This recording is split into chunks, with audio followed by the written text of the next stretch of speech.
What is up, guys? Talking with Tonka, episode 7. Yes, we made it to 7, people. Today, we have a very special guest. It's he has a lot of nicknames that I've given him.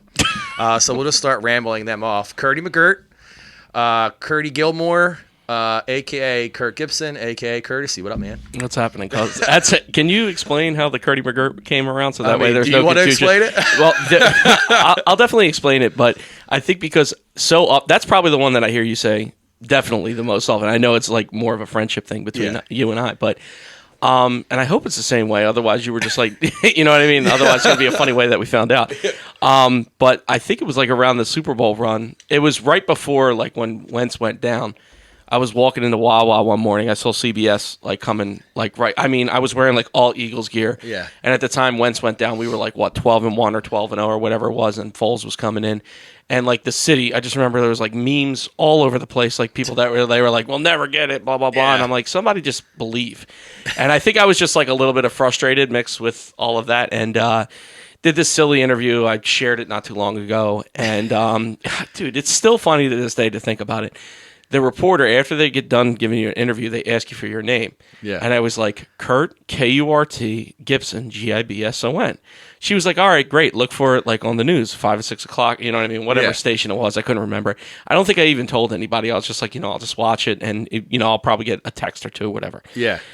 So I remember hearing it. I felt so good about what I had said. And right before like the words came out of my mouth, my name comes across the thing. It was like South Philadelphian Curdy McGirt. And I was like, that's where it comes from. Oh my God. And like it from everything that I thought people were going to be like, yeah, like, this, that, the other thing, like you're really right. Like we should really get behind the team. Everyone just made fun of like a name. They thought like I had jokingly given it to them, but I don't know why. I didn't give them a Y. I didn't give them a C or whatever it might be, but that's where it comes from. If you ever hear Eric or anybody else call me, I think Eric's probably the only one. Yeah, I'm the only one probably gets that joke, to be honest with you. And that's where it's funny, because like, I'm your homie when I don't call you by your DJ name or I have a nickname for you. Right? Absolutely. So, and known me for at least 6 or 7 years now, which is weird to even say that out loud. Yeah, so it seems it has to be longer. I try looking on 2017 at least. Yeah, that's when we started hanging out. For sure. Okay. Yeah. So it's.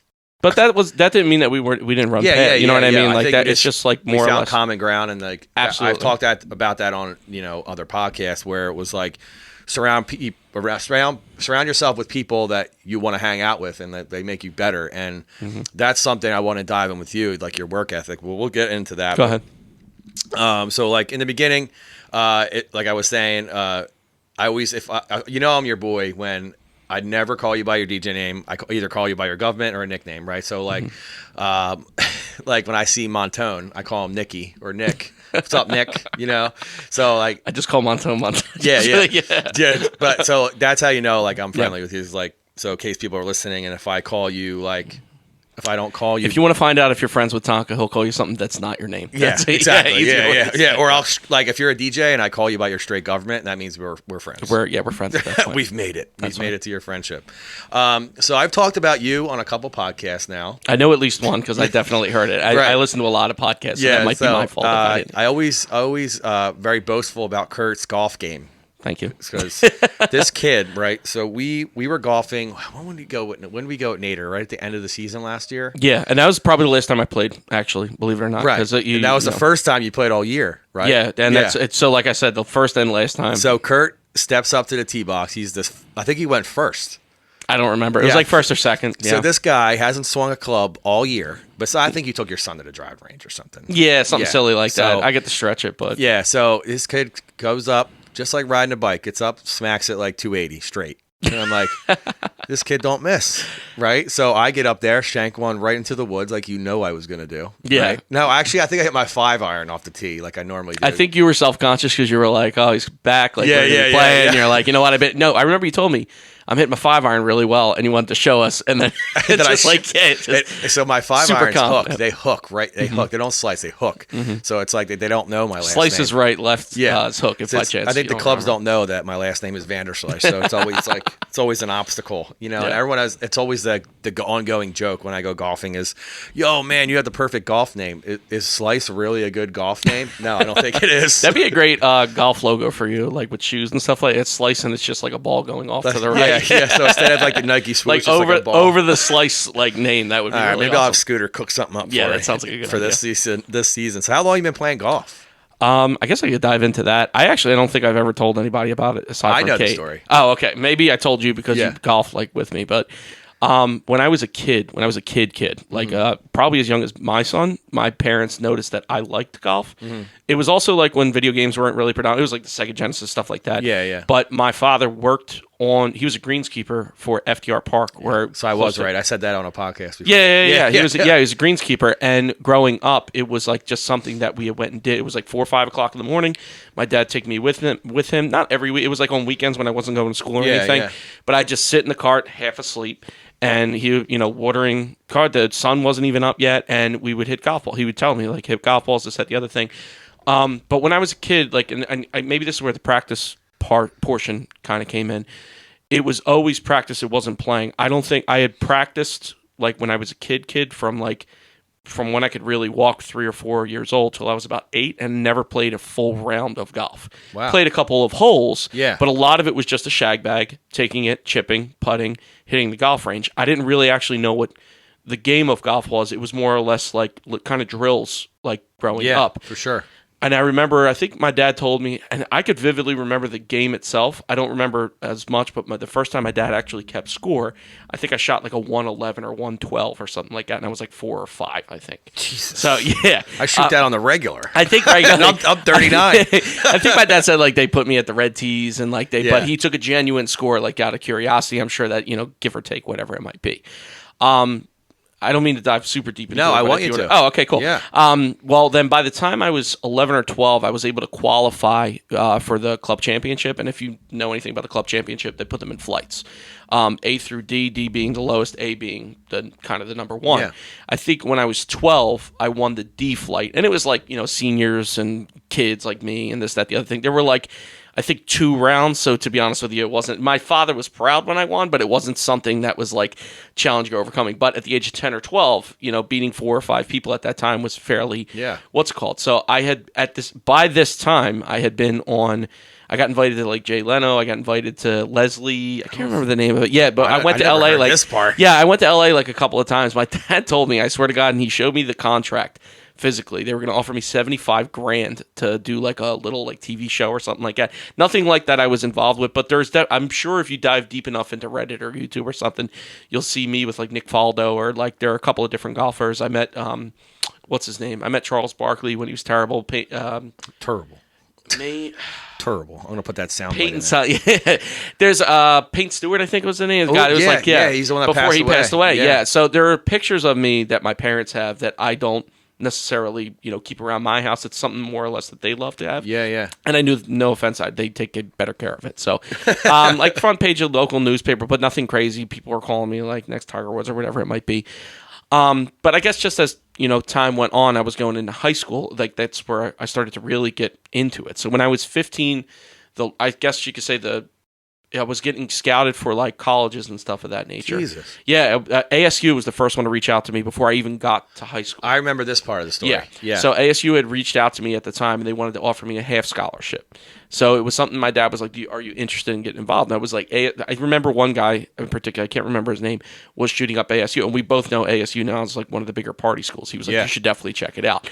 But my father was like, you could definitely get a full ride if before. Yeah, he's like, if before you're even at the freshman year, chances are you might get something. Even if it's not as big of a school, you might just be able to go to school for free. And that was like more or less what was a little bit more important because as you could tell at this point, if ASU knows about you through high schools, because I went to Catholic school, so I went to Newman Goretti, but Newman Goretti and Roman were the two that were kind of fighting, I don't want to say over me, but it was obvious through the programs and everything, they scout these kind of things to get people involved. Especially in struggling programs like golf. Yeah. So Roman had one and Newman Goretti didn't. I'm sorry. They both actually did, believe it or not. I don't know why I even said that out loud, but Newman Goretti was very happy to have me. Right. But they put us on a very strict schedule of like after school we would go golf. We'd play 9 holes and we'd have to walk, which was rough. We'd have to do that too. Yeah. So they, gave us a whole thing and all this, that, the other thing. And as time goes on, they keep score. Now I know that they keep score, but to be honest with you, I had thought that we had just kept score. I didn't know that it was like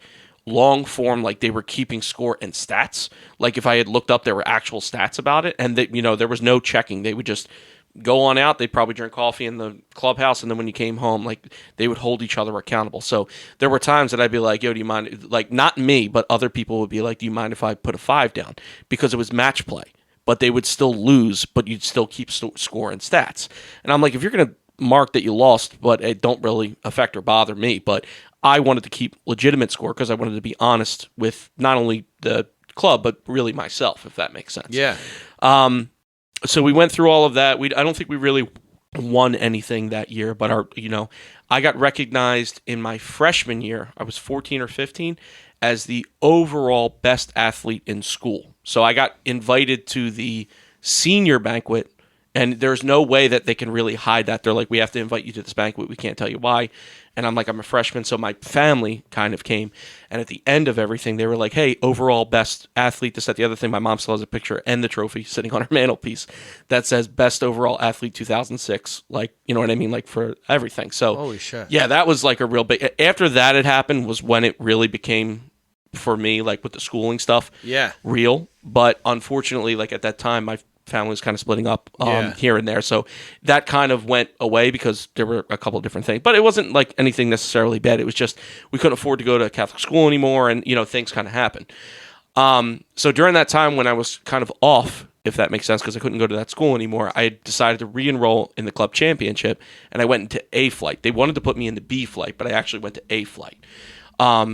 I qualified second best at the time, which was 1 under and even were the two practice rounds. But remember, too, that I'm playing at FDR, so this is a course that I regularly know. Like, I know what angles that I really want to work with it. But still, at the same time, they were like, this kid's 15. There's 300 people participating. He wants to play. And I qualified very easily for A flight, which was good. And the reason why I thought that it was good, because when I qualified for A flight, I had to play like a lesser seed. So I kind of got lucky. But the ultimate that put my school back on notice was that I beat the first round.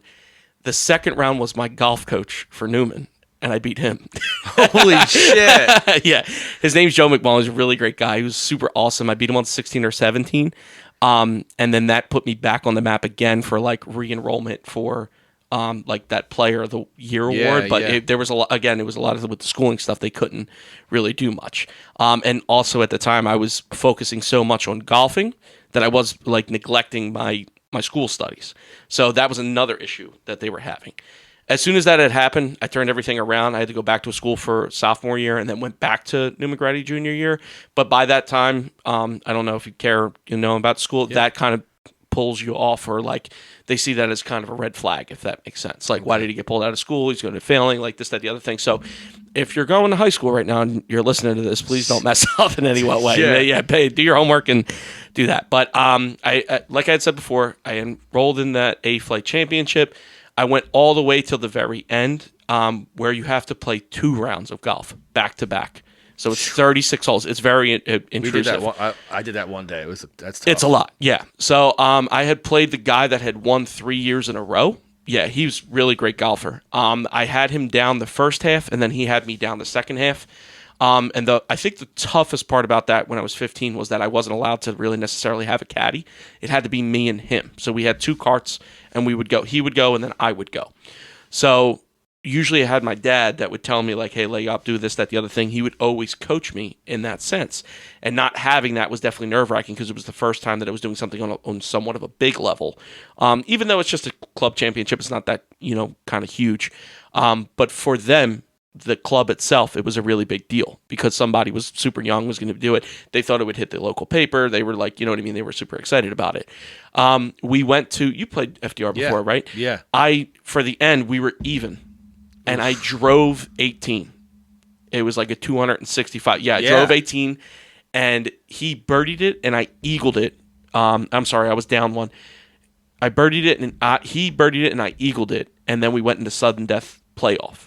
So it was like the first time I had ever felt like somewhat like there was everybody up and down the cart path following us, like how you would see like PGA.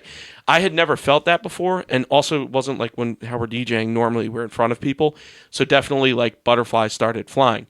I remember when we went up to the tee, which was the blue all the way in the back, instead of being like at the car path at the front, it was like kind of on a hill. I remember saying like, I'm just going to drive this as absolute hard as I can because I don't want to be short for the second thing. I want to go for the birdie like immediately. You know what I mean? If I could make it in 2, that'd be even better.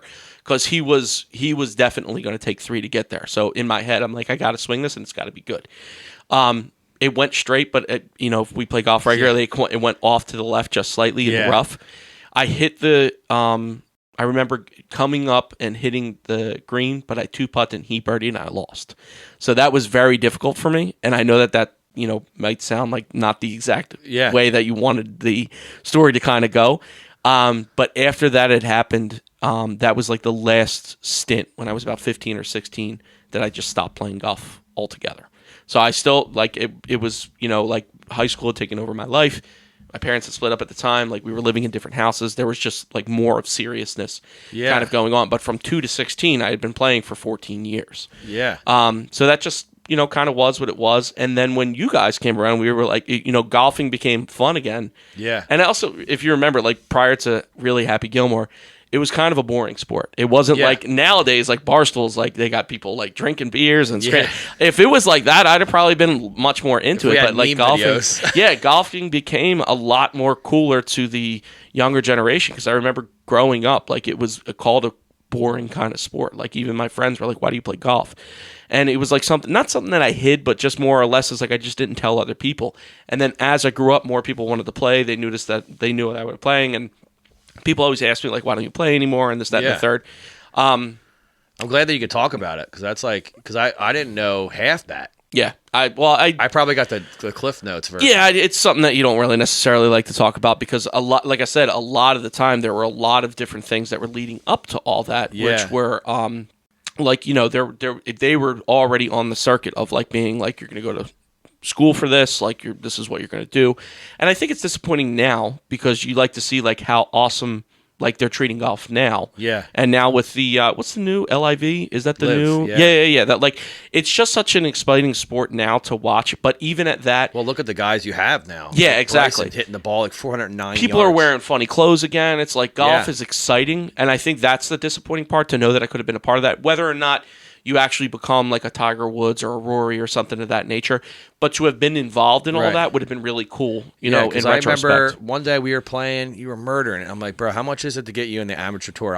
I'll split it with you. 14.5 at the time. It's probably changed at this point. I would have split it with you. Yeah. You have to I would have been your sponsor.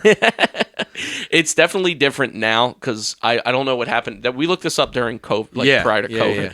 And we were like, if we put up 14.5, I have to completely, pass. But we looked at like the disqualifications, and some of them were like +6. I'm like, I could definitely shoot under 5 if I practice regularly. You know what I mean? So, and that's why that's where life, man, throws you these curveballs. Yeah, and that's and that was around the same time, believe it or not, that I found like DJing and music. It was like I shifted my energy. Can you imagine? Oh, I can't because you I know I said this a million times already, but like you're so good. So he's whoever's listening, he's being I'm telling you, dude. I'll shoot like 10-12 over, which is fairly average. I know, but that's barely playing. Yeah, and that's imagine? Also, you guys are the first people to introduce me to drinking and playing. I had never. Before I was just stone sober. I want to say the first time I ever went with you guys, like I'm talking about you guys, we have we call it what do we call it on Snapchat? Like greens and beer, greens.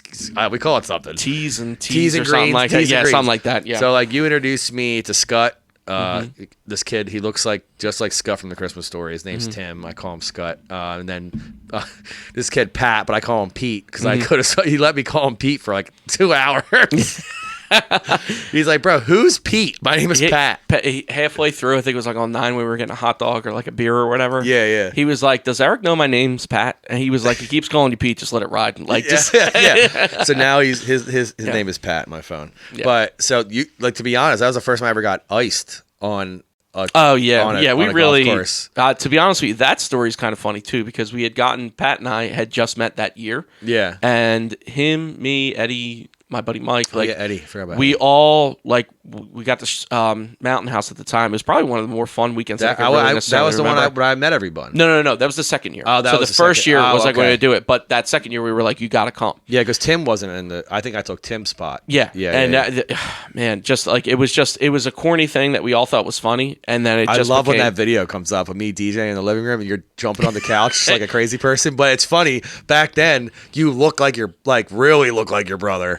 So like, if you think I think he came with us too. Yeah, he was there Yeah. because remember when Do It for State was like popular. We made that. We made that thing out front with like the Roman candles and all. Yeah, I have videos of it. You know what's funny? Do It for State reposted when we played golf together. It was me, you, Craig Dash, and somebody else.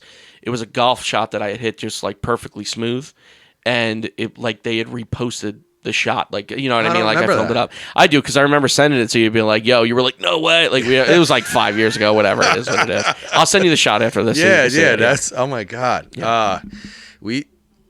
I want to say we used to go golfing 2-3 times a week. Oh my god, yeah, no responsibilities, just drinking all day, eating cheesesteaks after we were finished. Yeah, even when you didn't want to buy them, right, Kurt? Yeah, he's kind of. Dude, I know you're gonna nail this in, but I know that you were like, "You'll buy me a cheesesteak if you." I'm like, I guess, and you were like, "Yeah, you lost." Like, blah, blah. Like, all right, whatever. I don't Cheesesteak, really care. bitch. Yeah. I was just like, yeah, that's fine. But it's funny. Well, at that time too, like you were still really just learning how to golf. Yeah. So like, no, I've been playing since I was 16. Oh, I didn't know that. I just know that you really dove into it. Yeah, like yeah. So I played in high school. I played the number 6 or 7 guy on the team. Like I wasn't very good. Mm-hmm. But my dad had gotten me like a rusty club set from like. I told my dad I wanted to play golf, and he was like, "Well, clubs are expensive. Let's go to a couple yard sales, see what we can find." And there was a big one in Bed Salem because I grew up in Bucks County, and he found me this rusted ass set. You know what I mean? It was ugly. And it got me on the golf team. Yeah, like I was good enough to get on the golf team, right? Yeah. And then he was like, "All right, you're taking this a little more serious." Him and my mom were in Sam's Club one day.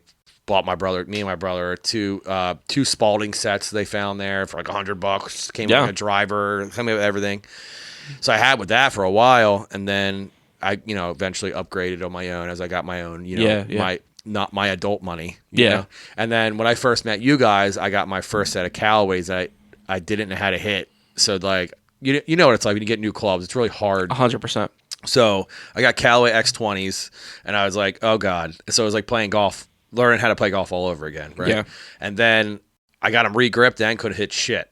I was like, I don't know, the guy put them on wrong or whatever the frig. So I went out and bought my clubs now, my one lengths, and I love them. That's awesome. Yeah. And I remember we were talking about getting fitted and everything, because that was something that I didn't. That. Yeah, that was, again, I had my clubs from high school when we started playing. Yeah. So I'm like, everything felt really short. Yeah. And we were playing so often, and at the time, again, fiscally irresponsible or just being able to do it. I think I went the cheap way about it, but I just remember being like learning how fast my swing was or which way I hit the ball. Yeah, so I remember this vividly because you found the clubs that they recommended on eBay without grips. Yeah, and all I had to do was grip them, and they wanted me to pay like $4,000, $5,000. Yeah, and I found the iron set on there for like $500. Took them to Dick's, got them gripped for like $70 or whatever it might be, so I saved a ton of money. Oh yeah, but they're great clubs. 100%. Apex, right? Yeah, and that was the bigger thing that was important to me was which one I hit better. So if there was something where I'm getting 3-4 yards extra, I was like, that'll be fine, because I really, if I'm being honest, Titleist was like what I had grown up on and I really loved. But I hit the apex like 3 or 4 yards better, 2 or 3 yards straighter, and I was like, I'll just be okay. And Callaway's a pretty decent brand. They're very forgiving too. Exactly. Yeah. So I think those are things that probably pros talk about too, where like everything's so now in the we probably see music the same way in a sense that different from other people, but golfing for me is like very different in that aspect too. Yeah. Where some people are like, I have to have Titleist. I'm like, that doesn't mean they're good for you. It just means that you really want them. You know what I mean? Like, it's like when someone wants to play a certain ball, you're like, all right, come on, pal. Yeah, exactly. There are. I only need to hit Pro V1s. Yeah. Like, you just started golfing yesterday. And you're going to laugh at me, but Pro V1s are definitely my favorite golf ball. I know they are, yeah. But I think for sure, like, you should certainly just test out all equipment, no matter if it feels too. I mean, if you can hit a top flight driver really great, like, I don't see any reason why you shouldn't use it. Yeah. But those are the reasons why probably most golfers are interested, like with their sponsorships and everything. I'm sure money has to play like a big part of it. But at the same time, like if you hit a Callaway driver really well, anybody's going to be like, yeah, I don't care what it says on it. I would prefer to be able to hit the ball 300 yards. Yeah, for sure. So one thing I love about my podcast is every guest I brought on, I learned something new. You know, obviously I knew, and you probably weren't going to come in here and expecting to talk about golf. No. So that's why I don't like to script this. I kind of like to let it roll, and look what happened. We rolled about the golf, and now I'm learning.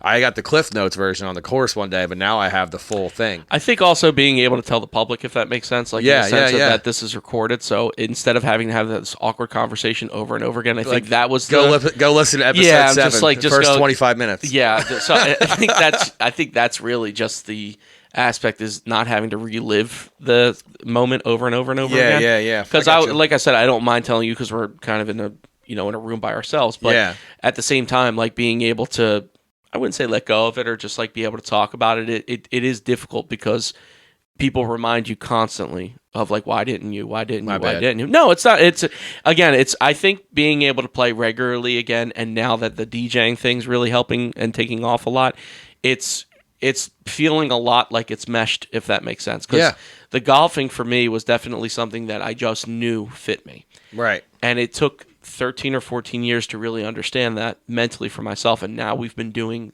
at least I have been doing the DJing for 13 or 14 years now.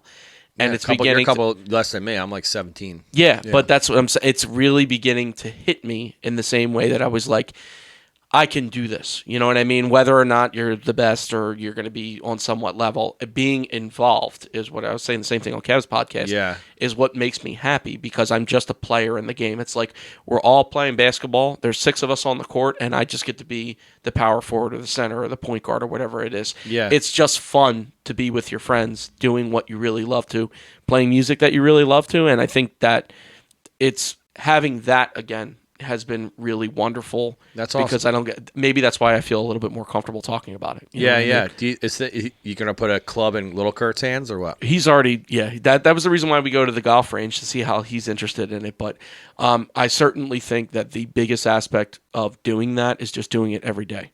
So if I took him every single day over to do that, eventually he would grab onto it. So if you have a little one of your own, whatever you want them to gravitate towards, you have to let them do that every single day. Well, not every single day, but my dad told me one time that he had recorded on the calendar every day that he had taken me to the golf course after school. And it was like 64 days in a row, up until he was like, Dad, I have to stay home today. Like he said that he wanted to stay home. Yeah.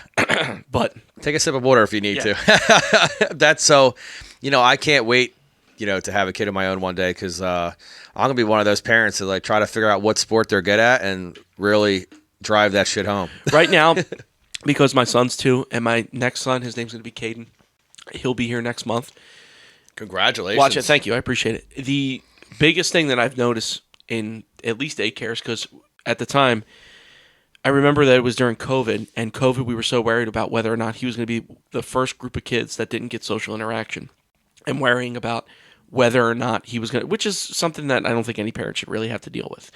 So the moment that we could get him around other kids, we knew that he was going to get sick. We were just excited that he would feel somewhat normal. Because 2 years before, people were saying that their first graders are kind of falling behind because of the fact that they're not in school. They're playing around with games or doing, whatever it might be. So the moment that we could be able to send him, we were very excited. And now he does really well around younger kids, which is, the social interaction was very important for us. That was a very tough year, for, schooling and, because I was working in a school at the time. So like just seeing like these kindergartners not having social interaction. 100%. And when they came back in school, they don't know how to act. And that affects them for the rest of their life. Yeah. You know what I mean? And I don't think that information affected me up until it was in front of me that I'm dealing with it. You know what I mean? Yeah. So the one big thing that you definitely see about kids, and you probably have seen maybe on social media or whatever it might be, is like bullying, regardless of what you like, is very predominant. You see the kids push each other. Yeah. And a lot of the time it's kind of awkward, because if your kid hits my kid or vice versa, we can't really do it. We're like, oh, no, don't do that, this, that, the other thing. So I'm noticing very quickly. The first thing I'd love to get him enrolled is some sort of martial art. So that way, growing up as... He can protect himself. Exactly. I think those are the two things that are really important to me. I think it's something that I'm probably going to get into to get them into. Hopefully, as time goes on, I'm able to afford that because I hear it's really expensive. Yeah. But I think the first couple of years is just social interaction, being able to get them around, like jumping around each other, and kids just kind of being kids, with the intention that as he gets older, takes it a little bit more seriously. I'm not really looking for him to be a fighter. I think just more or less is being able defend to himself. Feel confident to be able to defend himself. So both of them. So I think that's the first thing for me anyway. Maybe like boxing or something. It doesn't really matter what it is. It's just more or less is that they're having a good time, that they're together.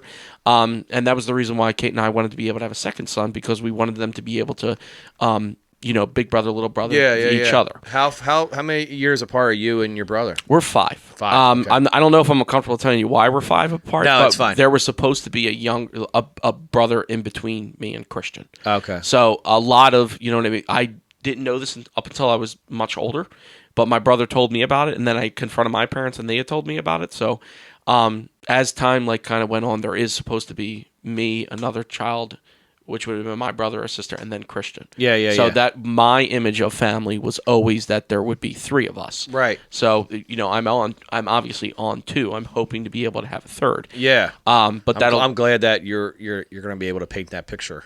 Yeah, I think everyone has that in their own.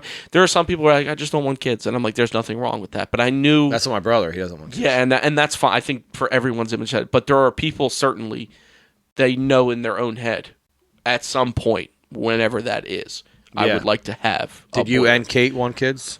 Well, certainly, well, obviously you have one, but I mean, was that something you guys were thinking about? I want kids. Well, her and I were just making sure that we were very excited to be with one another, and I think we were certainly going down that path. Yeah. As time kind of progressed, we were talking about getting more seriously. I think that Kurt had happened, and we were very excited about that, and we knew, we were like, hey, this is like a forward or backward type of moment. And I think both of us were like, yeah, let's see where this kind of goes. Love that. It was unfortunate that COVID happened 2 or 3 months into that. Yeah. Because we lost the exciting aspect that most people get to enjoy. Mm-hmm. Kate was unable to have a baby shower. We were nervous whether or not I was going to be able to be in the delivery room. I couldn't go to any of the, I went to the last meeting at the time that I was able to find out was if he was a boy or a girl. And we had the party the same weekend that everything was looming around, being I remember watching that online. It was a video I think you posted, or your brother might have posted the gender. I think it was a gender reveal, right? Yeah, exactly. And it was that weekend that we were trying to not really talk about it, but we were this is kind of at the time too. You don't know how serious it is. Everyone's kind of in the background, so we were like, let's just post something nice. Because we were thinking about waiting on it or whatever it might be. But Kate was super excited to obviously be pregnant and everything. It was with Kurt. Kurt was obviously, as soon as we found out what boy, we were like, it's going to be Kurt.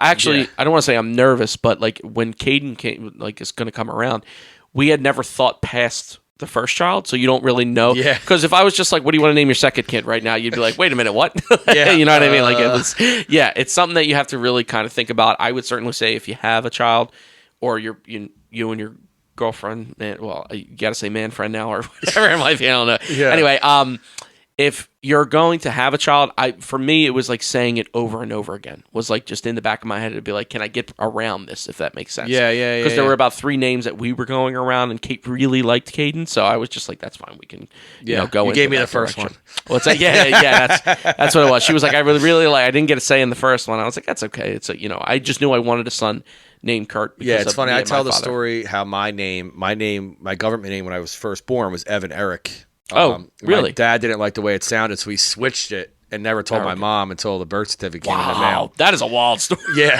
So I'm going to name, if I ever have a boy, I'm going to name him Evan. See, my mom. And you already know that about you. I think, like I said, I think most people know that about themselves. I would like a junior, but what are you going to do? It is what it is. But you know what's funny? Little backstory about it. My grandfather, who passed away in 2018, just saw the Eagles win the Super Bowl. So I was super excited about that because my family has a big history with the Eagles. He had always wanted to see me have a child. So my middle name is John, but we had switched it, even though Kurt's a third, to Joseph because that was my grandfather's middle name. So Kurt's technical name is Kurt Joseph Gibson III, even though it should be John for the third. But I was like, on technicality, I'm like, I'm okay with changing it and still giving him the third name. So hey, it's your kid. Do we could just keep it with Jay, and nobody would really even notice if they didn't ask. Live your life, man. Yeah. DJing. Let's get into that. Yeah, of course. Because you are one of the hardest working dudes. Thank you, man. Right? I appreciate that. Like when people say like, "Oh, Tonka, you're so busy," I'm like, "Go look at Kurt, man." Granted, you have like 3 mouths to feed. Well, including yourself, 3 mouths. Now maybe 4 mouths to feed. So like your hustle is crazy. 5, 6 if you count my cat and my dog. So. Your dog probably eats a lot. He probably eats the amount of your the weight of your cat and food. So like you're one of the hardest working dudes I know. I appreciate that. No problem, man. Tell me how you got there. Saying yes to everything, like that movie Yes Man, kind of just like, you can see how the progression of that kind of goes in, where it's like you get involved in a couple things that don't really necessarily make sense. And then as time goes on, you kind of mold not only yourself, but knowing where you want to go. I think I'd said this on Kev's podcast. It's like some people shout are out like, to Kev Nichols one time. time. Kev's really awesome when I went on his podcast. Shout out to him. At the same time, like it just getting started was like everyone's like hesitant to start, and if you just start, you'll kind of figure out where you're going. Maybe each, I always thought of it kind of like a highway, and each exit was a way to be able to go down a different path, but I could always get back on the highway and get off or never return to a place that I don't really necessarily want to go. And as your roadmap kind of opens, you know where you want to go, where you want to revisit, where you thought that you would never come back, or they change a place or a venue, and now you want to get back off onto that exit and try that venue or do whatever. So that was kind of how I always saw it. I know it's probably a weird or corny transition to kind of talk about it, fine, but man. And again, I think I'm repeating myself kind of what we were going before, but I think everyone's timeline's different, and that was something that I didn't really necessarily know going in. You always think like, oh, I have to put in my time or my effort or my this, that, the other thing to really learn. And you're seeing people nowadays coming up almost instantly sometimes. It's crazy. And it's, it can be frustrating for yourself to watch somebody go over being like, they become TikTok famous, but they haven't put in the effort or the time to really become that person, if that makes sense. And me and Nine talked about this on episode 1. It kind of go to your point, how these, like Philly, there's a plethora of us. Oh yeah, we are. Yeah, absolutely. And I'm grateful that the culture and everything is still alive and well, or I wouldn't be able to be a full-time DJ again. So I'm very thankful for that. But so I'm kind of got to stray away from what you just said just for a second. No, go ahead. Because me and you talk about equipment and places and this, that, and the other thing, right? So I book you at a venue, right? So this is hypothetical, obviously. For now, coming soon. So I have a venue, 2 CDJs, S11. Yep. Okay. Which is my preferred method. Right. Anyway. Well, that's why I bring it up. So you don't never use that equipment before. You want to bring your controller. I tell you, you can't. You got to play on what is there at the venue. Your answer. If you're maybe you don't like my answer, or maybe this is the way that I think or that I was brought up. You need to conform to what's being asked of you, in my opinion. That's just the way that I feel about it. This year or earlier this year, I know that I bought a 900. A venue that I had wanted to play was like, this is our equipment, that's what you want to do. It's my job as a DJ to learn how to manipulate and do around So this is why I asked you that question. Yeah, because that's exactly how I feel about it. Right. I mean, I'm not. If any venue is asking you to play on something that's subpar and refuses to do it, then you should use that as be like, well, they probably don't care about what it is that we're doing. I'm sorry, were you going to say something? Yeah, just because this is my point, is these younger DJs that are coming up just using controllers, where I came up, I went from CD players to turntables, back to CD players to a controller, right? Yeah. But I used Techs for my 17-year career. I probably have used Techs 9 of them. Yeah, you know what I mean, because I was just I remember your CDJ setup. Like that was the one that I remember. The camo one. Yeah. And actually, you know whose they were? Chris Perry's. Really? Oh my God. That's why I'll never. You still have them? Yeah. Good. I'm glad. That makes me actually really happy. Ever. They're the same. I got them from Koa. I bought them from Koa. Kwa. But Kwa. yes. Yeah. Kwa. This looks like Koa. No, it's no. Yeah. Shout out to Kwa. Kwa helps out big time over at the Spirit of Philadelphia for me. Yeah, for sure. So the reason why I bring it up, because you have a great perspective on that, and we've had that conversation. I don't know if you remember me asking you that before, but because like Kurt is like the hoarder of equipment, And I'm like, why are you doing that? And he explained to me. So that's one of the reasons why I want to ask you that. So if you can give information to a younger DJ, right, that's coming into Barstool, right, and we have our normal setup, you know, two CDJ 2000s and an S9. Yeah. Right. What's your advice to them if they can't move it? I honestly think you need to learn on it immediately. I think younger guys too, and let's try and remember that we're trying to take an older mind to a younger mind. They're not going to see it that way because what's going to happen is they just feel comfortable. You know, they're just nervous being in front of a crowd. I think a lot of the time they just are like, this is what helps me feel less uncomfortable. Whereas I'm like, all right, I've already done that. I need to get uncomfortable to be able to get myself comfortable into what setting. So I think if you can kind of, from the bat, know what you want to play on and get comfortable around that. But number two, in the venues you want to be in, what do they play on? What is it that they use regularly? And how can you mimic that? The only way you can really mimic it is buying it and using it regularly. If that's financially irresponsible of you. What do you think about them going to the venue, watching the people play on that equipment, maybe watching YouTube videos and everything? And just all of that. I did all of that. Go. Yeah, I did all of that. And at some point, you just got to dive into the pool. The first time I stepped foot in Dusk, I was opening for Sat. I won a DJ competition through Mad River Old City.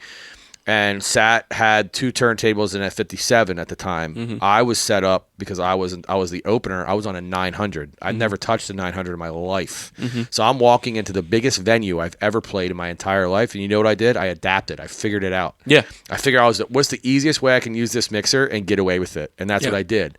And I think that hunger and that is lost in the nightlife. Oh yeah, right now. absolutely. It's lost. Yeah. Like no one overcomes and adapts.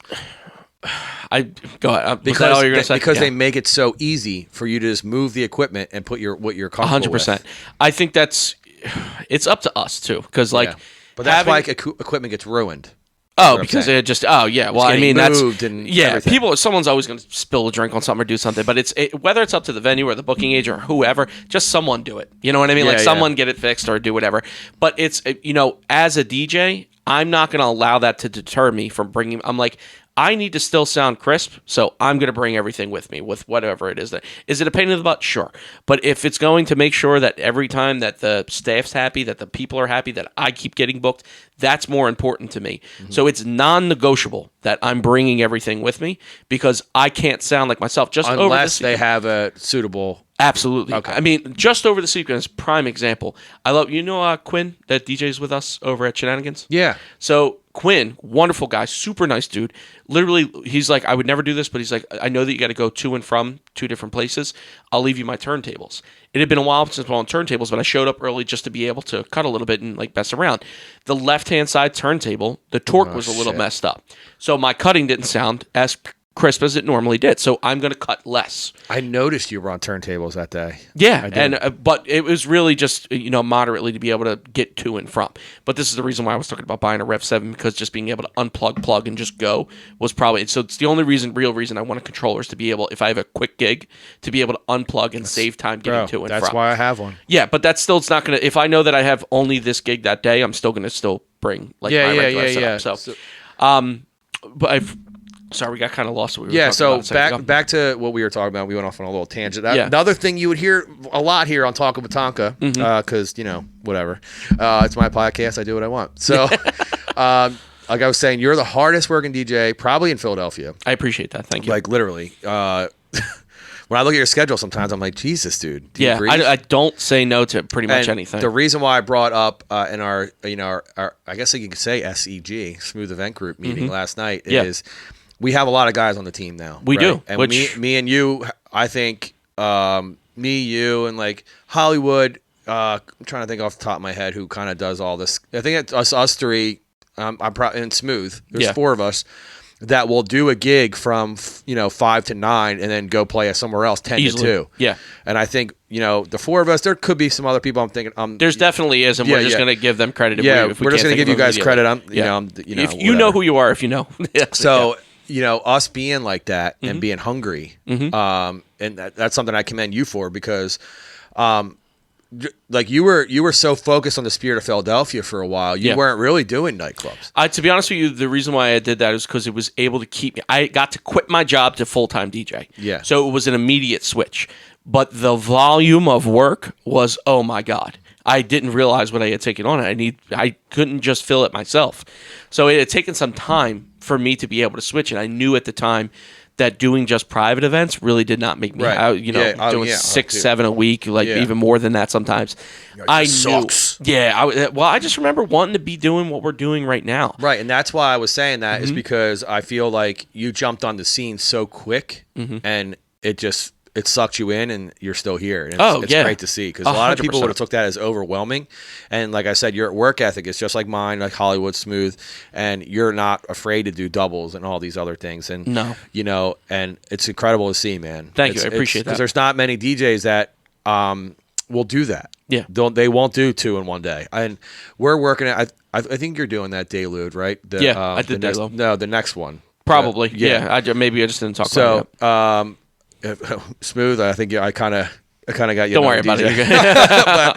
So I'm doing a gig from 12 to 2, and then going to that and dropping in like probably a 2-3 hour set at Dayload, and then I'm going to Barstool at night. Yeah. So I'm doing a triple in one day. Yeah. And a lot of people will be like vomiting at the thought. No, a standard shift in 2015-16, because the volumes kind of changed after COVID. We would do a lunch cruise, a midday cruise, a dinner cruise, and then a midnight one till 2, and then do it again the next day. So they used to call it a quad. But a lot of the time, I'm being honest, it was paid practice. I was able to cut, mess around, and a lot of people weren't really paying attention to what it is that I'm doing. But it was just, I was constantly doing it. And I just love it. It's so weird to just say that out loud, but like, getting paid is great to be able to DJ and make money, but like, I'm just doing this because I love to do it, really. And it sounds cliche. It sounds like, this, that, the other thing, but like, I can't be in a venue and not want to be behind the DJ booth. But you have to subside that in yourself sometimes, right? You want to give whoever's time it is for them to shine and enjoy the spotlight. Yeah. Or like last night where we were just all kind of hanging out.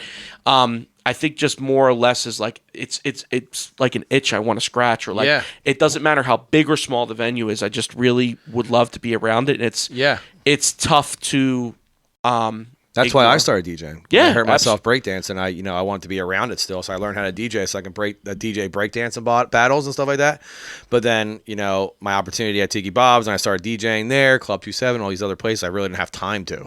I kind of just got thrown into DJing, and people found out you're a DJ, like, oh, come play my party, because back then there wasn't a ton of us. Yeah. So it was like real easy for me to get work. Yeah. You know what I mean? It was so easy. And I'm sure. And I was good at it. No, sorry. No, I was actually pretty good at it. So I was like, and not, to my own horn, but like DJing in a nightclub like Tiki Bob's, where it's like completely open for me. I'm playing Crazy Bitch by Buck Cherry and then going into a hip hop record. Yeah. Sounds like you're sure right now. Right. Yeah. It sounds like a shenanigans set. Yeah. So it was very fun, poppy bar, but you got to play rock, you had to play hip hop, reggae, country, you had to play it all. So that's why when people hear my sets now, I'm still in that party rock atmosphere when I'm playing. That's just what I'm very comfortable with.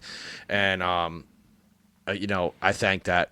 I thank that gig every day. Yeah, there was a lot of people, managers actually recognize this, and they tell it to me all the time.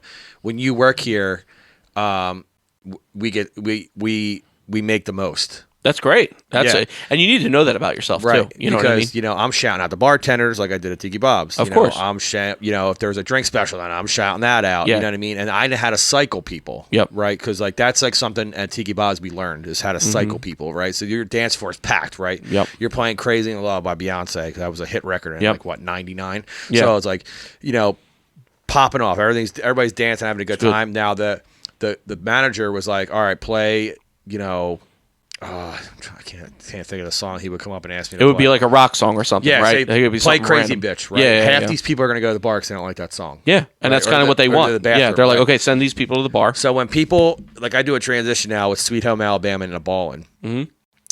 It's actually really good if you ever heard me do it. I don't like to toot my own horn, but I do throw those kind of curveballs at the crowd because they're like, what the fuck? And they go get a drink, and by the time they get that drink, guess what song's coming on? Ballin'. And they're like back on the dance floor. Right back through it, yeah. You know what I mean? So I'm really good at cycling people, and I think that's why bartenders are always saying, like, hey, man, we make so much money when you're here. Yeah, that's great. And then I pick a bartender like Hendo at Shenanigans. I say it's his birthday every time I'm there. So it's his birthday like 4 times a summer. And he gets more tips. If they don't know him, he gets more tips. That's actually really good to know. Yeah. So they say it's his birthday, and people are like, oh, shit, like, let's make it rain on this guy. I remember you asked me to ask you a question. Maybe this is actually the really appropriate time because we were talking about it. I know for sure that there are certain times, whether or not you deserve it or not, that you're going to get criticism for what it is that you're playing or how you're playing, or even though you might feel like you're playing the right set and it's not working, or maybe it was working and other people don't see it. You know what I mean? Like, more or less, as we can see that the crowd is really feeling it, but maybe the manager or the is like, hey, switch it up. When in reality, that's not the real, decision that you think you make. I think that we should stay in this direction. I think you make more money. Whether or not that's the right answer, whatever. I think just more or less is like with criticisms in terms of, hey, we didn't, people are never going to say they don't like you. They'll just, they'll say it behind your back maybe or not, whatever it might be.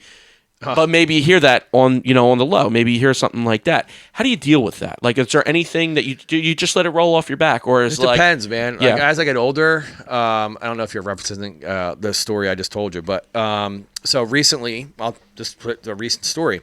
Mm-hmm. I played at a venue for a friend of ours. Mm-hmm. I won't, I know what you're talking. I'm gonna take a swig of this. Yeah, no problem. So I played at a venue. It was pretty far away. I know what you're talking about. Yeah. So I was late getting there, and their whole thing was, when the song, because their system was weird, whatever. When the song was over, that's when I bring my song up, because then their house system will cut off, right? I learned that the hard way, but I only learned because I came super early, not know. But I know exactly what you're talking about. Right. Yeah. So it's not something you would know. You're like, okay, switch me over, but they're like, no, we already have it switched over. Right. So I played the whole night. People are having fun, dancing, singing, and then the sing-alongs kind of didn't work. So when you lowered the volume, their house system came back up. So that was shitty. But that's an unfortunate thing that you don't think. Yeah. Playing like Party Up or like Make Me Lose My Mind, they don't sing it. So and then the house system. Towards the end of the night, I think it was like 15 minutes left, someone yelled out, "This DJ fucking sucks." Right? And it turns out it was the bartender. Ooh, double oof. I didn't find that out till I was like leaving. He was like intoxicated. They put him in the back room because he was like way out of pocket. Mm-hmm. But so speaking off your thing, they asked our friend not to book me again. Yep. They said, he just didn't fit in well. He was late, all these other things. So as I got older, I learned to take that criticism and try to figure out how I can make myself better. Mm-hmm. So I haven't had that meeting with our friend yet, but I'm going to have that meeting with our friend and show him what I played and see where maybe I could have switched it up. Okay. I didn't see a problem until about 1:15. I played Narco, which is like a Mets closing, Timmy Trumpet song. Right. Yeah. But it's a Mets closer pitcher song. And they're all Yankees fans there. So I think that's where the DJ fucking sucks came in. Mm-hmm. And so I think that's why they didn't like me. Because after that, the vibe in the bar just went. Yeah. I'm not thinking. I'm in my Spanish house bag, and that's part of my thing. I'm a Phillies friggin' DJ. You think I want to play a Mets song, but no, it goes. It's 9A. I'm going right out of Bala Conmigo from Tiesto. It's 8A, so it's perfect, and it's another horn fucking song. So like I do a little horn set. I go to Calabria. I go to all these like. Horns. I know what you're saying. Yeah, right. Yeah. So we have patterns, right, when we're DJing. So now when I get those kind of things, I try to figure out how I can make it better. Because as I get older, I can't be like, oh fuck that place. Yeah. You can't. I want to go back up there eventually and crush it, and they'll be like, "Oh, Tonka's dope." Yeah, I mean, Tonka really came back, and that's wonderful to hear. It's really tough for you to come back from that, because I know growing up there have been venues that just didn't invite me back. And I thought, and that could be multiple things, right? That could be politics. That could be you just didn't do well. Unfortunately, especially in Philly. Mm-hmm. It sucks. Yeah. And I have that. I'm going through that struggle right now. We'll talk off camera because it's about a local place. Yeah, it's okay. But it took 3 months for me to get booked, and it was just because of a miscommunication. Yeah, and it's as simple as that. And this is another thing, because I was going to give you a story too, not to just put you on the spot. There was something that was a miscommunication that I had felt like I don't want to say is necessarily my fault, or I'll always take blame if it is. It's perception at that point. It doesn't matter whether or not it's true. It's already out in the open. It's the way that you feel, and you have to adjust and understand that. And you do have to let that stuff roll off your back. So I guess, like, again, talking to anybody that's younger, or maybe, I don't know, whatever it might be, it's really tough to swallow that pill sometimes. It is. But I think you have to grow. You do. And then as time goes on, you'll find kind of that lane. You know what I mean? Everything's relevant that you kind of do. But granted, I'm very selective, how I play. I play the same way everywhere. Yeah. And I think that's one reason a lot of places won't book me, is because they know that I don't conform. So like, I know what you mean. and that's also like one of my downfalls. Like, can I play hip hop for 4.5 hours? Yes, I've done it. Do I like doing it? No. Like, who doesn't want to have fun? Yeah. Like, yeah, there's fun hip hop records for an hour. Yeah. You know, I'm going to blow my brains out if I want to play trap for 4 hours. That's why I switched from private events, dude. It was really I just knew that about myself. I'm like, I just don't want to play. And that's no offense to people that like doing that. Yeah. Because I'm doing a pop punk party now that's 4 hours long. That's awesome. Do you think I don't listen to pop punk for 4 hours? I actually do. Yeah. So it's like, and it's something I actually am enjoying doing, and it's actually taken off. So like, I have another one coming up at the end of March. First one was a huge success. I think we had like 80 people there. Place holds 75. It's the one at Stateside, right? Yeah. So it was 80 throughout the night. Not at once, which I would love to have it at once. Start somewhere. Yeah, well, that's when I can get to another venue and be like, hey, these are the numbers we did. This is the attendance. Knowing that's important, dude. Yes. Like knowing that information because the venue wants to know that information. Right. So I actually have a meeting this week about taking over bookings at a venue that we've all played at some point. And they're having problems, you know, with entertainment. You know, so I was like, I want to come to them and say, like, listen, there's a reason why I'm still DJing. Like, I understand talent. I understand how to bring people to a bar. So I'm going to give you DJs that play like me that can conform to a wedding that's coming down from upstairs, or, you know, you need a certain DJ to fill this void for this party. Yeah, I'm going to give you that DJ. Where instead of you texting me, be like, hey, do you know someone that could do this? You just tell me what kind of party you need, and then boom, we're good. You know what I mean? I'll put that guy in there. You know what I'm saying? So I think that's like one of my next things is like I want to get into more kind of like what Smooth's doing. Yeah. You know, because I feel like that's the natural progression. Yeah. You know what I mean? Like besides this podcast, like I think by the end of 2023, I want you to hear my voice on the radio somewhere. That's awesome. So that's I think it's a great goal to have. It's definitely my goal. Having something that feels a little bit unreachable, I think is great because even if you feel like you come up short, you're much closer to where you were. I don't even care if it's AM radio. Mine now is actually becoming true because next month I'm in a conversation currently.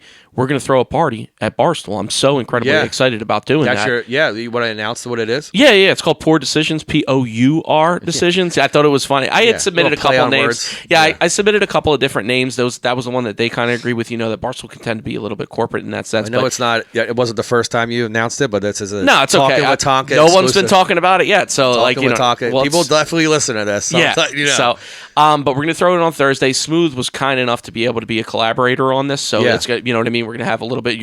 I'm assuming you'll probably be there if you have the time. Duh. I think just more or less is that we want to throw a party that's a little bit more industry based. Of course, you know that normal industry nights like Monday, Tuesday, Wednesday, Thursday's the void that they had told me that we could be able to fill. So I'm very excited to be a part of that. To do it, to be the first person to do it feels really wonderful. I'd love to be known as the host kind of for it. I'm sure as time kind of progresses or things go out, we'll see how that goes. But like I said, it's probably going to be a collaboration with our group mixed also with hopefully some DJs that I would really like to bring in.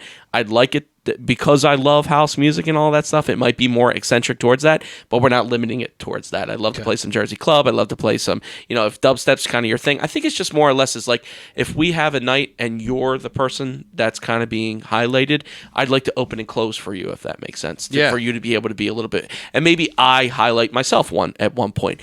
I don't think we have really a direction in that sense, but just more or less to get the word out there for people to come in. It's going to be an industry night surrounded by people that we're not playing the music that you normally hear on a Thursday, Friday, Saturday night.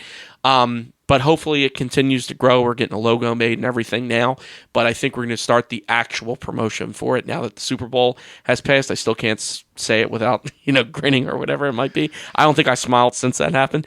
I made you smile that night, I think. I appreciate it. Me and Kurt both worked at Barstool that day. That was really a really rough day. But with all that being said, it's going to be, it's been the one thing since I started that I wanted to do, and for it to actually be here feels like it's coming full circle. So I love that for you. Hopefully, obviously, like I would really like it to go off, and I've just been person to person trying to be like, hey, please take off this day. Hey, please come to this day. But now that it's kind of coming out, I'm not thank working, you, I appreciate that. Yeah. But I think that means more to me than once you know the date, you know, I mean, I'll block it off. Oh, yeah. Hold on, wait. Thursday, March 16th. Remind me when we get off. It's the day that Barstool technically opened. So in technicality, it's like their 1 year. I'm sure they'll have a 1 year anniversary party at some point. Yeah. But it's also the start of March Madness. So I'm sure it'll be absolute chaos. Yeah. We have already reached out to I think we already sold most of the bottles and everything of that nature. So I'm hoping to get some creative control over it. Whether or not it happens, I'm sure that, I'll have to play a little give and take. But it's just great to know that, like, that's your party. Yeah, I think this has been the one thing that I've wanted so much for the longest time that I never thought I would actually get to, that we're here. So like I said, whether or not it flops and whatever it might be, it's great just to get some type of confirmation from them, because I feel like I've been working on it for months at this point. Yeah, so for sure. It's hopefully it goes really well. Yeah, I wish you the best of luck. Starting a party, like, I've been DJing stateside once a month, but it was my idea to start this pop punk party, and like, it's very out of my realm. Yeah. And so this is a party that I'm trying to make successful. Kind of. When's your second one? Are you having one? March 31st. Nice. So, Yeah, I'm glad it's not on March 16th. Yeah. It has to be a Friday or Saturday, so you lucked That's out. Cool. All right, cool. But if you want me to throw a pop punk set, I'll do it for you. I think that would be something that would be like, because we're going to try and do like once a month or once every other month. I would like for people to plan around it versus just thinking that they could just make the next one, if that makes sense. Yeah.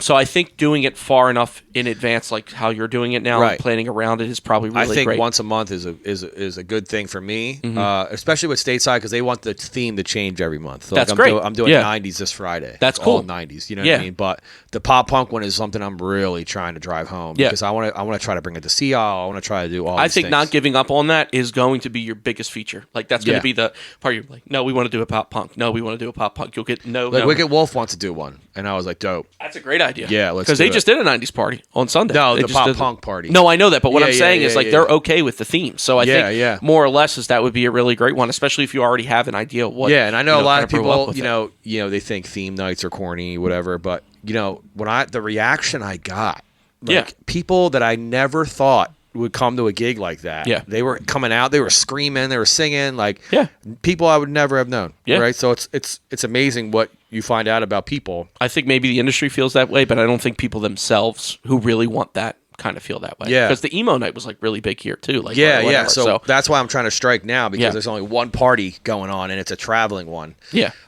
So like I'm, my buddy Tommy G, he was in the starting line, all these things. So I'm trying to get him involved, where eventually he's playing the drums with me again, along with these songs. That's super cool. Yeah. No one's doing that. Yeah. No one. I remember like you guys used to do it at Maniac, right? Like, I remember that being a thing. We were like the OG. And then, him and Dale, he took a thing, and then him and Reed, he was kind of like the Greyhound bus of drummers at one point. But he just gets around. But me and him had a falling out. It was like a whole thing. But we're good now. Don't need to go. Yeah, we don't got to go. Yeah, we only got an hour. What's your second question for me, bud? Good question, because I only thought of the first question. Well, God damn it, way Kurt. over here. I guess we doesn't have to be DJ, really. No, I thought, what I wanted to actually commend you on. Maybe it's not much of a question, but if you want to go into it, it's just your health overall. Because I know that when we had first met, you were very frustrated about the way that you felt about it. Yeah. But not only have you done it, you've kept it off, which is definitely something that I have struggled with as time was going on. But I think just maybe if you want to talk about that journey, about everything, I'm sure you probably already had done so, but maybe just more or less on the retrospect. Yeah, just in case people things. didn't listen, I think it was episode. Let's see, I had Nelly on. I think it was episode 6 with my friend Johnny Gaines. He owns Philly Gaines. He owns a gym. I met him when I started my fitness journey. You know what I mean, 6 years ago. Yeah, I was with you the last 7 time years you had ago. a cheat meal, and you were like, "This is the and first." my first cheat meal was with you. Yeah, no, the well, Mountain actually, House. The Mountain House was my first cheat meal. Oh, well, I remember the first time we were in Penrose Diner. You asked for a cheesesteak, no roll. And I was like, "Oh, you gonna really do this?" And you were like, "Yeah, this is what I'm like." Dude, it was like the first time you were fully committed. Oh to yeah, doing that was my you know first what I mean? keto meal with you. My first cheat meals when we were in the Poconos. Oh wow, I was there for both. Yeah, you were there for both. You were there for both milestones. I had to leave the mountains early because I was so sick. Yeah, because I ate so much. Is that what it was? Is like your body goes into ketosis and doesn't know how to respond, or whatever it might be? My body has adapted to it now. Like I cheated last night because I was so drunk at that Barstool party. Yeah. I was sober, by the way. I commend you, man, because the shots were flowing. Yeah, everything was free. Yeah, their pizza was downstairs. Yeah, so I had 2 slices of pizza, like 3 mozzarella sticks. I was like, gosh, shit. Yeah. I left. I went to Wawa. I have no self control once I start. That's okay. And that's something I still deal with now as 6 years in. Because in the beginning, if you remember, I was super strict. You guys would ice me. I would pour it out. Yeah. Because I wouldn't. No, I understand. Yeah. So I appreciate you bringing that up, because people, I know people don't listen to every episode. So yeah.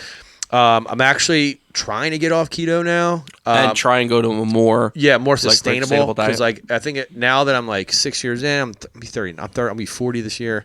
Like going out now, I just don't feel like doing keto. I just know what don't you mean. feel like doing it. Like I don't feel like going to a restaurant. Like I say no to going out to eat. I would say 6 years in, you've done it. You know what I like, mean? I Like, know it's time to try something new, Yeah, right? So yeah. like, 9, and everybody kind of gets mad at me sometimes. They're like, you never come out and go to dinner with us, whatever. I'm like, yeah, I really can't. I was like, it's a waste of money for me. Yeah. Like, I'm going to eat a burger with no bun. I can't have the fries. And who the hell wants to eat broccoli when you're out to dinner? Like, that's something I have to struggle with. So you're basically just eating a patty when you're out with paying everybody. $13-14. Like, nah, fam, Gotcha. nah, fam, I'm good. So I think as I get older, I think I have to find a way to sustain like what I'm doing now. So like during my bulking phase, like I'm up to like I think I'm like 216 right now, but it's a different 216. Like, I'm like like I'm not muscular, but it's definitely muscle weight 216, not just fat. You know what I mean? So like when I started this shit, I was 239, and I got to like 174, 180. Yeah, you're probably super uncomfortable at that point. Right. Like, so you want to gain some weight. Now being 211, I'm like, oh shit, I'm fat, but I'm not. Yeah, I know what you mean. I see that scale, I remember. I'm like, oh shit, I'm a whale, right?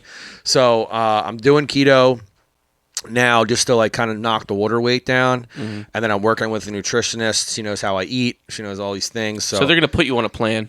She's going to put me on a plan to implement carbs safely, so my body can slowly adapt. Instead like of I'm getting eating sick. Like, so like I'm kind of don't get sick anymore. I get tired actually, and I get sweaty. I get so hot. Oh wow!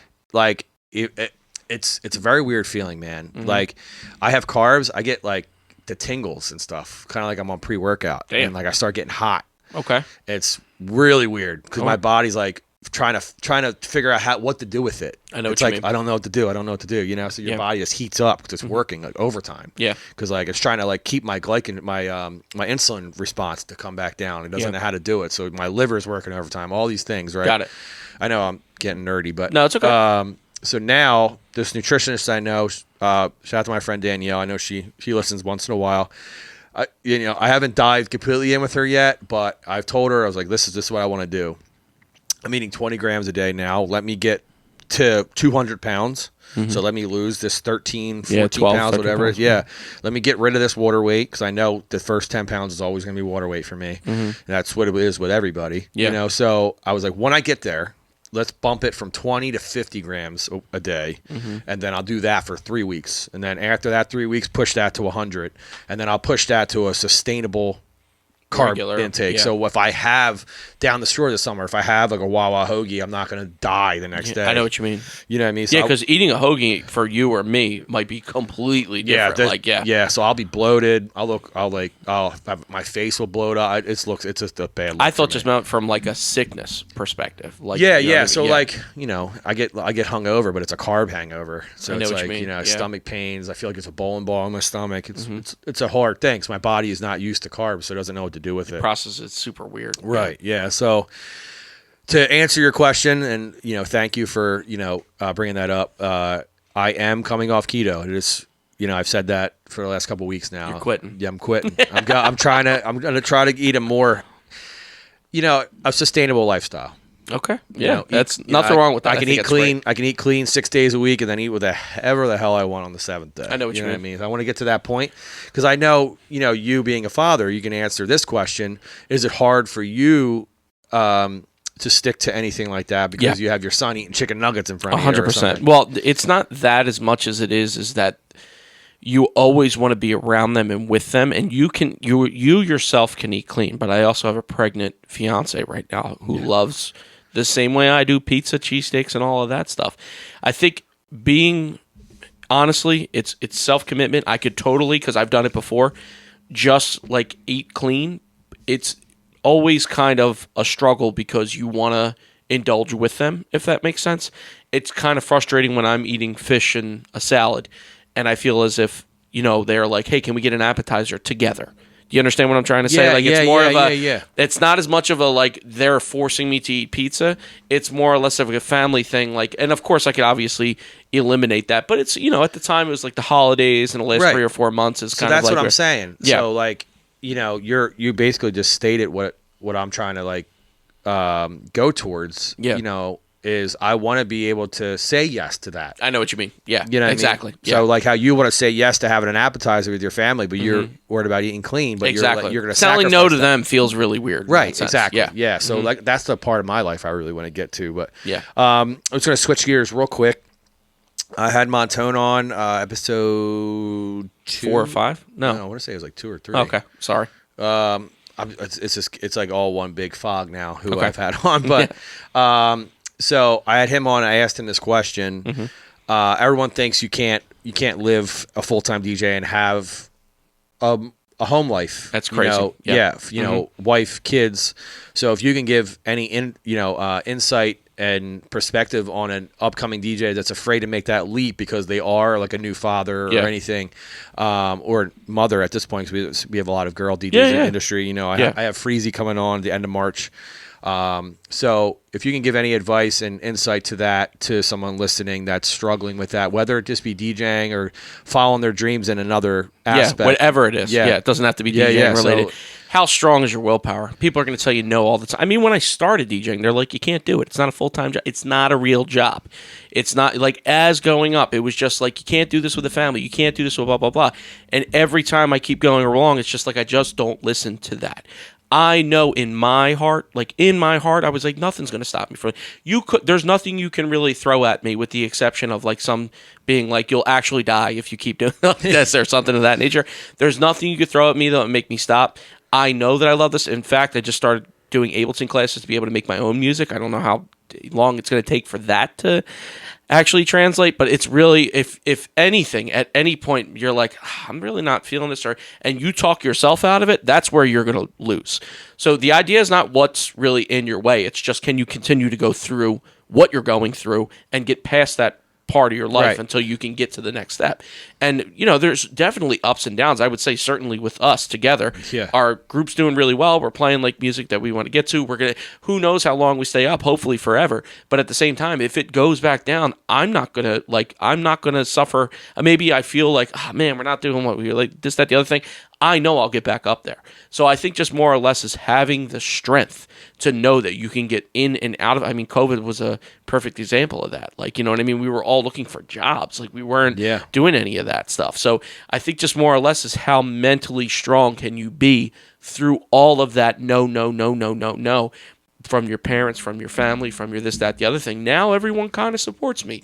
But there were years where I had to push through that. And I think that, exactly. Like, kind of like, I don't know if you know, but like, we're doing it. Like, you know what I mean? We're doing it. Yeah, people are always going to feel that way about you, whether you have a family or whatever. And I think venues are really like that too. It's like some people don't want to post their girlfriend or their this, that, the other thing. I post my son all the time. I post my girl all the time. Like, I am not afraid to just be who I am. So be who you are. I think that's what a lot of people love about you. What's that? Is you yourself all the time. Oh, yeah. I mean, that's also probably a negative in some aspects of the way too. But thank you. I appreciate that. You're fully transparent. It feels so nice to be, dude. You deserve it to yourself. There's going to be some weird periods where you got to be honest and it's going to feel awkward or whatever. But the moment you can be like, I'm not lying about anything. I'm just who I am, and my friends are my friends, or like, it just feels so freeing. Maybe that's not for everybody, but I would tell you, like, it's worth it to give it a goddamn shot. So So if you're listening to this and you're a new father but you have a dream, don't stop it. Don't ever. Whatever that is. No, if it's putting Legos together, like, become the Lego man. You know what I mean? Like, find your way to be able to incorporate that with your family or your friends or somebody that believes in you. You know, you got to have those people too. Like, having you tell me one nice thing keeps me going. So find those, get away from the people that are the knowers or the naysayers or whatever it might be, and find more people that, Smooth comes up to me all the time. Shout out to him. He's like, dude, you're doing a great job. Just that, the other thing. And I'm sure he does that to you as well. Or maybe, from whoever you get it. Like, it means the world sometimes, aside from just getting paid to get it from him or for somebody else. And that's what I think I like about this kind of like little group that we're in. Oh, now, yeah, dude. Because I was... it's a really... you don't have to say names, but I know what you're going to be like, how you're approaching whatever you're about to say. Right, so on Sunday, you were coming to relieve me at our party that we were doing. Oh, that was a lot of fun. Yeah. Because I had just got done, like, 7 hours shift. You bailed me out, man, because I didn't want to go back on for some, reasons I don't feel like getting into. No, it's okay. So... we're at a party where it is hip hop oriented. That's Yeah. just what it is. And I'm like I said, I'm comfortable playing hip hop. Yeah. Always have been. Yeah. But the person before me played a lot of the hit records, so I'm like freaking out. Like, what the hell am I left to play? So I'm like going in my 2000s bag. I'm like word playing, money songs with stuff. Like, really. By the way, I didn't hear any of that. Yeah, so well, I I'm just really walked racking in. my brain. Yeah, right. yeah. I'm playing my reggae wordplay. I'm doing all these things, and the crowd's okay. They're kind of feeling it. And then when I was done, Smooth, what were you worried about? I was like, well, like I had to use my brain. That's what I was worried about. Yeah. My brain doesn't always work. Yeah, So- I'm 6 or 7 hours in. We played pretty much everything. I've been here since 10. It's Yeah. like, or 12:30. I'm tired. Like, Yeah. I don't know if I can do this. Yeah. So like just him, and the people that were there, shout out to like my, Grizz and Erica and all these people that come to see me, and they were like, yeah, that was a great set. I don't know what you're talking about. Yeah. Like, you sounded great. Yeah. You know what I mean? Like, and that's what keeps me going. 100%. And it kind of woke me up. Yeah. You know what I mean? They were like, yeah, the set was great. I've actually never heard you play that many. I think Erica came up to me at one point, and do you know Smooth's friend? I do, Erica? yes. Yeah. She came up to me at one point. She saw me struggling. She goes, I never heard you play hip hop this much in a row. She's like, you're killing it. Yeah. And, Grizz would say the same thing, and all these people. And I was like, yo, that's kind of what I need at that point. Yep. Because they see it's so funny because people see me happy and all the time and like having a good time. When they see that dip, Yeah. they're like, oh shit, Eric needs some reassurance. Yeah. Dude, and I'll tell you what, you probably get it a lot more when you give it out yourself. So if I come up to you, I'm like, dude, you smashed it. Yeah. You're more likely to come do that for me when maybe I need it. You know what I Yeah, mean? yeah, And yeah, I think just doing that but that's who I am. Like that, and that's another thing. You've Maybe always been like that. Maybe Yeah. that just works for me because that's who I am. And now we're in this where it's a little emphasized. You know what I Yeah, mean? yeah, for Because when sure. we came in, I remember like when we were going to see these people, it was not like that. It Yeah. was like, you know what I mean? It was like everybody was like kind of to themselves. It was egotistical, but I was still like, okay, I'll just smile and be nice. But I knew how to be friendly. So I Yeah. feel like I kind of got accepted because it wasn't more or less, I was just neutral about being like, I like this guy, I like this guy, I like that guy. You know what I mean? I was just at the time trying to meet people. So I Yeah. think just more or less is like emphasize whatever you're good at. Triple down on that and just be like, punt everything else. Just try Yeah. and be the better version of whatever that is. That's what I'm doing. And Self-awareness, then, man. this is what, episode 7, and people, they love hearing my voice. They're like, you have the voice for radio. I would have quit maybe by now. Yeah. Like you're telling me video editing, this, that, the other thing. And I'm like 4 episodes. You're the now 4th episode that I'm going to be behind on putting on YouTube. But Yeah, like, the that's audio is always out Thursdays 8 p.m. But the video I'm still struggling with, man. Yeah. I can't. I'm editing Montones now in 1080, so it's going a little slow. It got a little easier. I was editing in 4K like an idiot. So I've cleared up that issue. So 1080 is moving a lot smoother. So I really need to lock myself in this room for like 2 days and get all the editing done. Yeah. So once I'm caught up, I'm going to try to get on a schedule. Yeah. But we were so busy with like Whoever can start a studio and start editing the podcast for us, reach out to us. Yeah, for sure. Yeah, whatever. Because the last thing I want to do after 3 gigs is stare at this computer screen. Oh, 100%. And there's no way that it's easy because Kev told me, he was like, I'll get it done by this, that, the other thing. I'm like, dog, we talked for like 3 hours. Like, I don't know how you're going to chop that up. You know what I mean? I could only imagine the work and effort that takes to If you get notice, I kind of have a bone to pick with Kev. into that. Oh.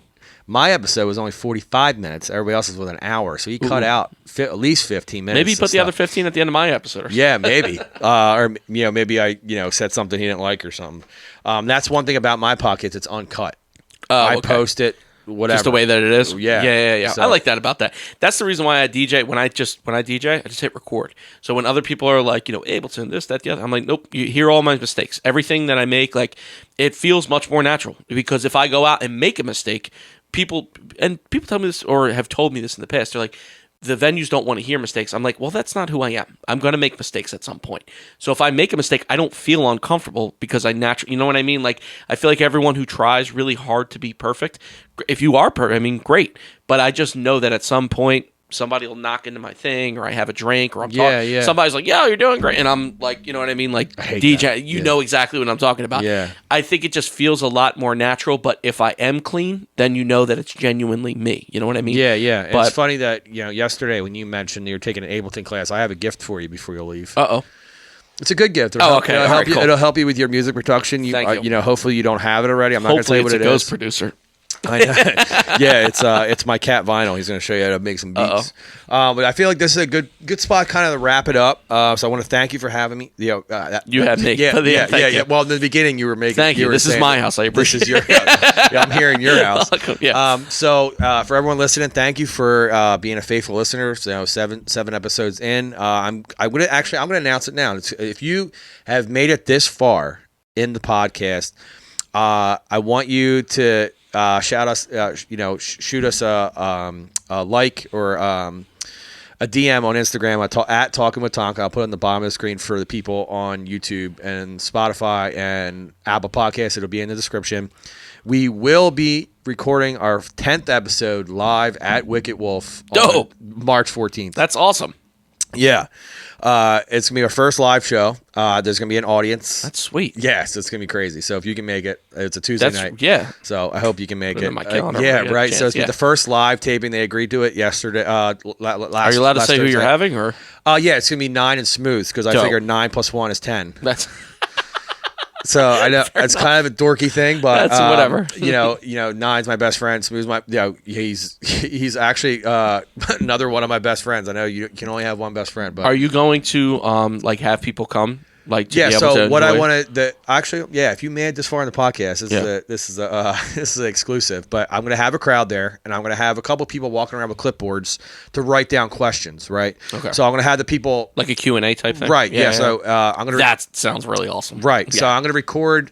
I'm going to record the actual show for like 45 minutes, and then for the next half hour, 45 minutes. So that episode is going to be a lot longer. Okay. But I might break it in two, like part 1, part 2. I know what you mean. Yeah. So give everyone a break for a second. Right, yeah. So I'll do like an actual talking one, and then I'll be like, stay tuned. The link is in the bio for, part 2. And then part 2 will be maybe the people in the audience want to know more about us. About me and 9, how we met, or if they didn't listen to the podcast, like stuff. I get what you're saying. Smooth, yeah, that's like really that. Awesome. I like that. So idea. the people I have with the clipboards, they're going to kind of like go through the questions too. I'm not going to answer everyone. That'd be impossible. It's probably better just to have them be, deviate through the questions and be like, hey, this is from so-and-so. This is interesting. Yeah, exactly. So I'm going to have the people write their names, their question. Because somebody will just be like, show me, blah, blah, blah, or something stupid. Like, you don't want that to be recorded. Take your shirt off. Yeah. You don't want none of that. Yeah. So, yeah, it's going to be cool, man. It's going to be something I'm building kind of like a little mobile rig for this and the mics,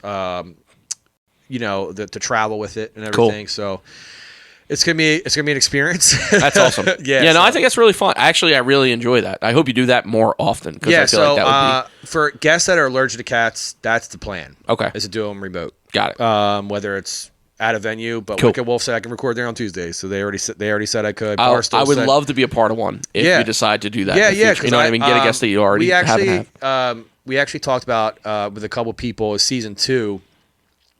Season 2 will. And I think I haven't decided how many episodes season 1 is going to be. Yeah. It'll probably be after summer, probably like September, October. Okay. Season 2 will start, and then I'm going to bring back guests that I've had on. They're going to co-host the show with me, talking to somebody else. Nice. So you can host awesome. the show, Kurt. I made it. So I do have some cool ideas, but definitely I think that's a better way also to get more people interested in what I'm doing. Yeah. They'll be like, oh, he's recording a podcast live. Like, who wants to watch that? And they come because they were like, what the hell is this? You know what I mean? I think that's cool. Yeah. So that's something I definitely want to do. But thank everybody for listening. Talking with Tonka, episode 7 with my buddy Kurt. So on the bottom of your screen on YouTube, you'll see at Talkin with Tonka, all one word. That's the show's Instagram. I am DJ Tonka _. Kurt is Kurteousy. KURTEOUSY. Can I buy a vowel? Put that right underneath him there. Thank everybody for tuning in. Please bear with me with the YouTube videos. Don't kill me in the comments. I'm trying my best. You can crush me. I know. I'm getting crushed. But thank you everybody for tuning in. And Kurt, thanks for finding my house. Thanks for having me, dog. No problem. See ya. Peace.